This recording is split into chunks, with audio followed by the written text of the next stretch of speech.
So exactly who you put people in the bin of, how you put people in the bin of Black, Caucasian, and Asian, let's say, which are generally regarded as the three major racial groups, that's far from obvious.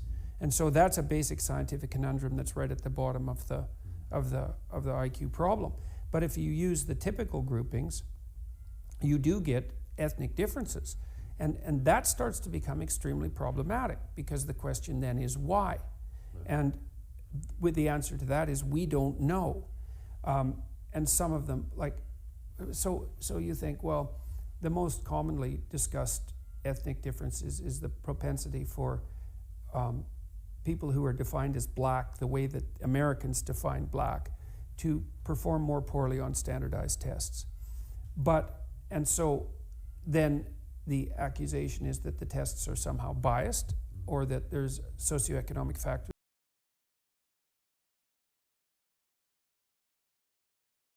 The alt-right may be very, very hard to pin down or find, and anyone who would be a member of it would be able to get a lot of publicity, and sort of has in some ways. A couple of people who you'd identify have never had more coverage than they have by being identified in this way. But I sense there's something, there are things that are murmuring under the discussion on the right. It seems to me that me at any rate, very, very uncomfortable, very worried. And the one that I started to notice a little while ago was probably in the last year or so. It was the increase of people, Q&A, sometimes, meet and greet sort of things after speeches, where I found that almost always there was at least one person who asked me about IQ. Now that had never happened until about a year or two ago. I never got asked about that. For a long time I sort of said, it's not my thing, I don't know about it, I don't, that's why I haven't discussed it. But it was always a sort of thing of, you should look into it, and I could never quite put my finger on why I was uncomfortable about it, other than the fact that I knew that somebody who raised it first was somebody I was innately suspicious of. Well, there is a danger on the right, that the identity politics danger, because the right will play identity politics different than the left. The leftist theory is, well, we should all segregate ourselves into our identity groups, and then those who are the oppressor groups should repent and feel terrible for their oppressive acts and step aside. And that's one way of playing identity politics. But another way of playing identity politics is, to hell with you.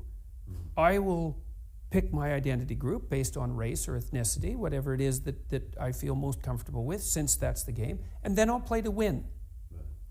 And my sense is that there will be plenty of people attracted to the identity politics game that you win. And the people who've gone after me from the right wing have basically gone after me for exactly that reason. They say Peterson stresses individuality and individual responsibility, but fails entirely to appreciate the fact that we do manifest ourselves in groups, which is exactly the same thing that the radical leftists argue, and that it's necessary for those of us who wish to preserve our culture, etc., to group together in our homogenous group and act collectively to, what would you say, take our territory back, something like that. And that's very much a fascist perspective, fundamentally. But it's if the fundamental game is identity politics, it isn't obvious why the logical choice is to lose. So now, when I discuss this, I tell people that the whole idea that you should view the world through the lens that makes your collective identity paramount is a pathological game, no matter who's playing it, because it produces a reversion to divisive tribalism, and small, diverse tribes of people mostly fight. But why do you think the IQ and the IQ differentials question has become a sort of such a edge issue for some people? Why that one? Well, the IQ literature in general is a what would you call it? It's an ethical nightmare. Sure. I think that the right-wingers who are using IQ as a lever use it to buttress claims of ethnic and group superiority. Yeah.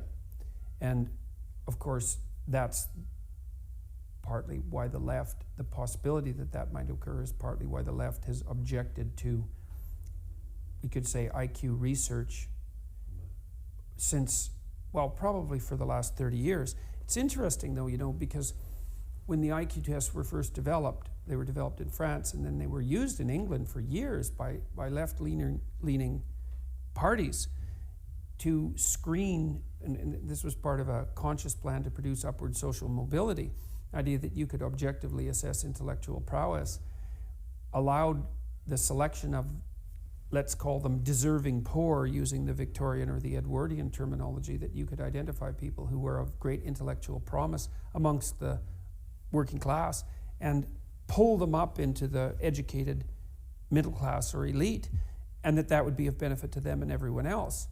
But the problem with IQ tests is that they do produce group differences. Yeah. And that's unbelievably complicated and horrible. Yeah. And it's complicated because it isn't obvious how you should group people if you're going to do group analysis of IQ. So for example, there's more genetic diversity among Africans than there is among the remaining, all the other human populations. So exactly who you put people in the bin of, how you put people in the bin of Black, Caucasian, and Asian, let's say, which are generally regarded as the three major racial groups, that's far from obvious. And so that's a basic scientific conundrum that's right at the bottom of the IQ problem. But if you use the typical groupings, you do get ethnic differences. And that starts to become extremely problematic, because the question then is why? Right. And with the answer to that is we don't know. And some of them, so you think, well, the most commonly discussed ethnic difference is the propensity for people who are defined as Black, the way that Americans define Black, to perform more poorly on standardized tests. And so then the accusation is that the tests are somehow biased, or that there's socioeconomic factors at work, or perhaps at the bottom of the desirability hierarchy that there are biological factors at work, and no one has nailed any of that down.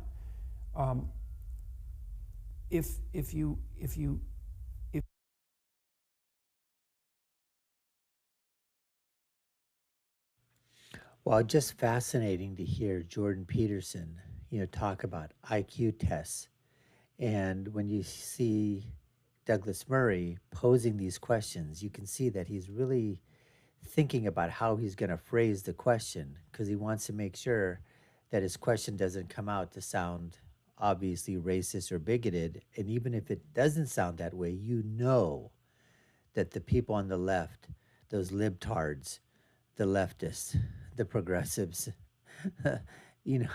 those liberals, they're going to be out there looking for anything that they can basically, pounce on to anybody that's going to enter into this conversation.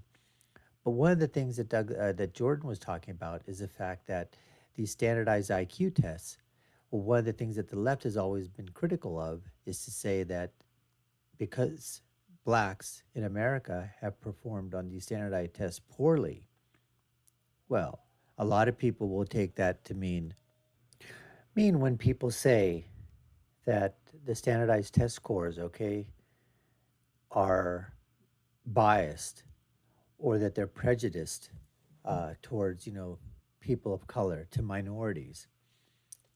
And I don't think that the word, I think prejudice is too strong a word.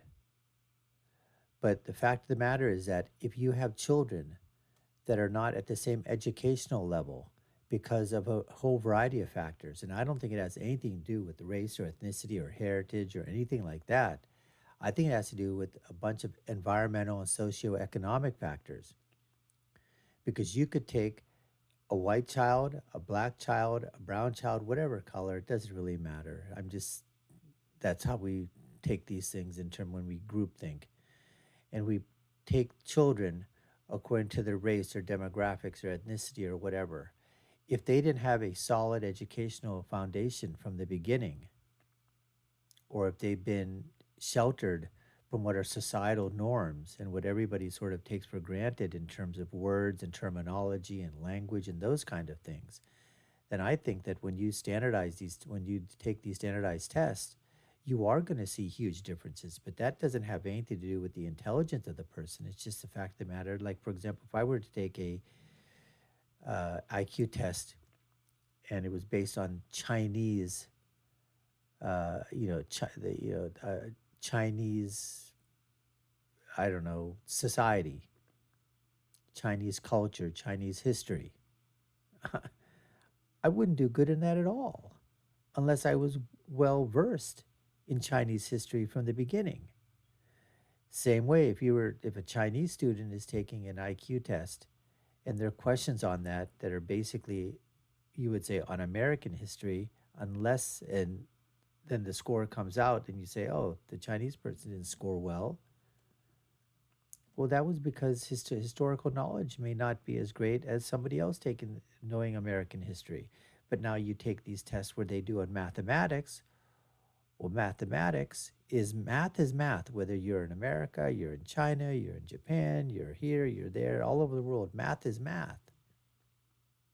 And so why is it that the Asian students do much, much better on mathematical applications, mathematical problems, than counterparts around the world?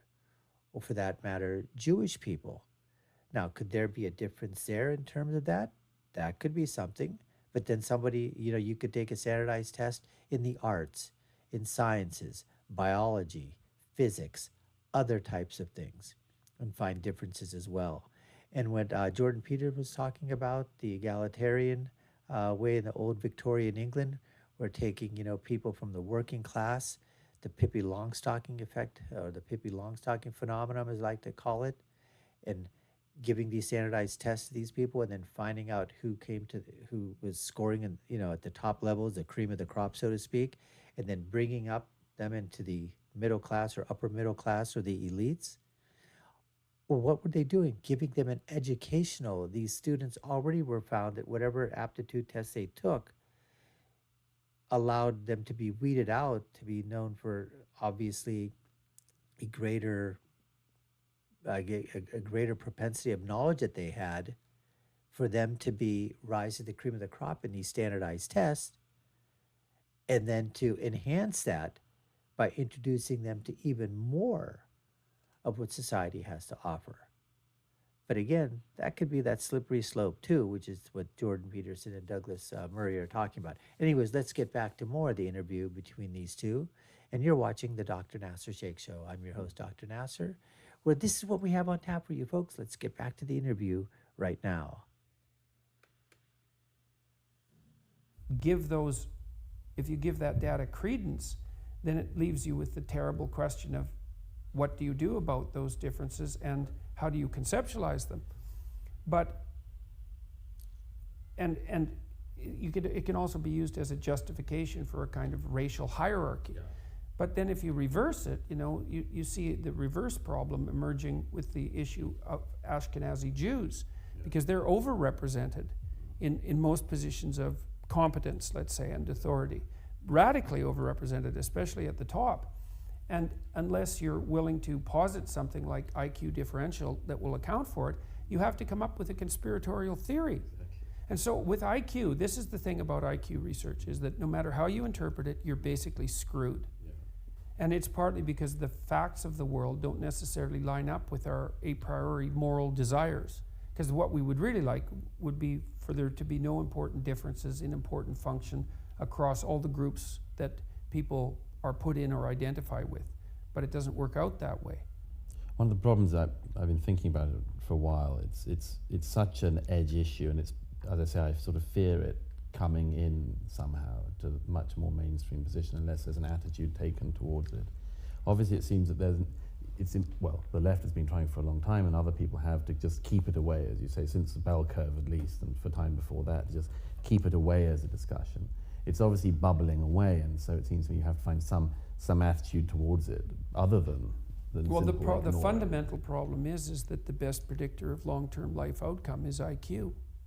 Right. That's a real problem. Now, it's not that great a predictor. That's the first thing, is that if you're optimistic about IQ, you'd say that it predicts about 25% in the variance of long-term life outcome. And then other factors like conscientiousness, which is the next best predictor, it's a big 5 trait, accounts for about 9%, 10%, something like that. So the two best predictors combined only account for 35% of the difference in life outcome, leaving 65% for other factors, which is quite a lot. So those factors could include things like prejudice and systemic bias and so forth. But a lot of it's also luck and health and all the things that determine whether you fall off the edge of the world. The problem with IQ is that there's no damn way it's going away. And people say, well, IQ, it's not really good measure of intelligence. It's like, sorry, people, this is where it gets truly ugly, because there is no phenomena in social sciences, period, that is on firmer statistical and conceptual footing than IQ. We know, and there's no phenomena that's more robust. No matter if you give people tasks that involve abstraction, if you give people a set of tests that assess abstraction, and then you measure their average score on the set of tests of abstraction, and then you rank order them, you have an IQ measure. That's all you have to do. It's not any real different. The measure is no different than your average performance across a set of tasks that require abstraction.